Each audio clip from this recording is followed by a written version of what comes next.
When Kale Hussein failed to raise fees to proceed with his education, he decided to join the army. In 1998, at the age of 18, Kalule joined the Uganda People's Defense Forces. As years went by, the army, which he had joined because he had few options, became Kalule's passion. He has since been on different UPDF missions, including Panyangala, Iron Fist, and Karongero in South Sudan. Kalule was eventually selected to go for a peacekeeping mission in Somalia under the African Union.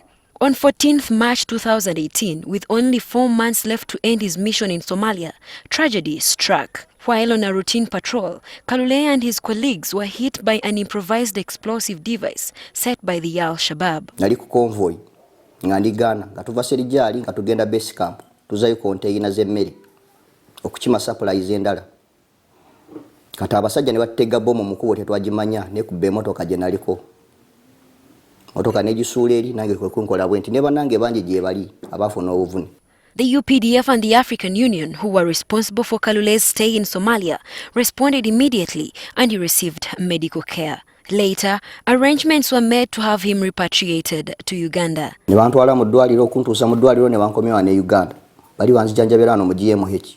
The scars and damage from the explosion are still visible on Kalule's body. According to Kalule's medical documents, he was permitted by the army to go on sick leave as he continued to receive medical attention. After being at home for some time, Kalule went to the ATM to withdraw some money at the end of the month, like he had always done, but he found his account was short of funds.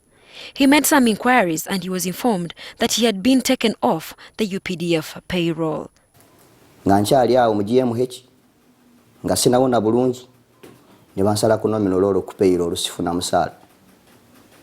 Kati ndi wano mbonaabona omuyamba abadde anyambako yadduse siina ssente.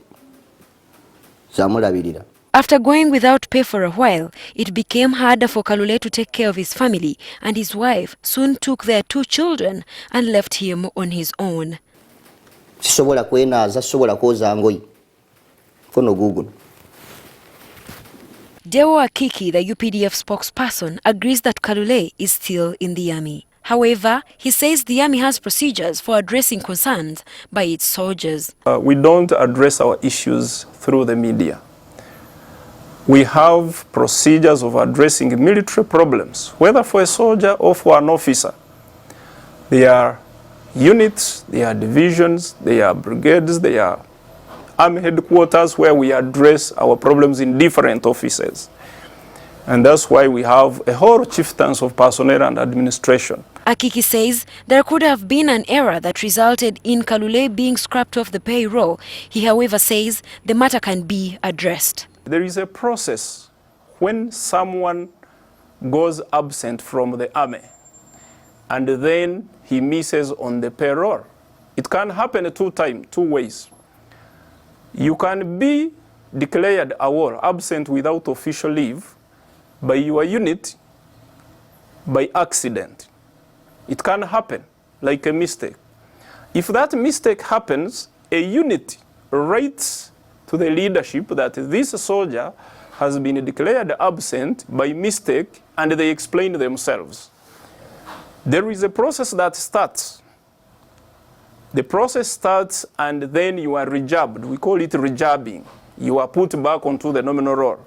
Bakulu bo bagamba kwanza soke mpitire mu UDC. Kati nange nebuuza UDC eyo genda okunsiba bwe bujanja bwe bagenda okumpa. When you are injured in the mission area, it is not the responsibility of the country of Uganda to compensate you. It is African Union, and compensations differ. If you got your hand injured, the compensation may not be the same with somebody whose ear is injured. Kale Hussein is not the first army officer to be stripped of his salary following irregularities, but Akik adds that such matters are dealt with as procedure requires.